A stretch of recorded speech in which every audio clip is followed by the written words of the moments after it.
વડતાલધામ દ્વિશતાબ્દી મહોત્સવના ઉપલક્ષમાં શ્રી સ્વામિનારાયણ મંદિર વડતાલધામ સંચાલિત સુપ્રસિદ્ધ યાત્રાધામ સાળંગપુર ધામ શ્રી કષ્ટભંજન દેવ હનુમાનજી મંદિર ખાતે પરમ પૂજ્ય શાસ્ત્રી સ્વામી હરિપ્રકાશ દાસજીની પ્રેરણાથી તેમજ કોઠારી શ્રી વિવેક સાગર દાસજી સ્વામીના માર્ગદર્શનથી મંગળવાર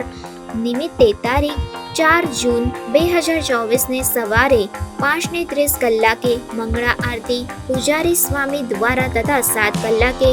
શણગાર આરતી કોઠારી શ્રી વિવેક સાગર દાસજી સ્વામી દ્વારા કરવામાં આવેલ તેમજ દાદાને ગુલાબની પાંદડીના વાઘા ધરાવવામાં આવ્યા હતા તથા દાદાના સિંહાસનને મોગરાના ફૂલોનો દિવ્ય શણગાર કરવામાં આવ્યો હતો તેમજ મંદિરની યજ્ઞશાળામાં મારુતિ યજ્ઞનું આયોજન કરવામાં આવ્યું હતું. હજારો ભક્તોએ આ અનેરા દર્શનનો લાભ લઈ ધન્યતાનો અનુભવ કર્યો હતો.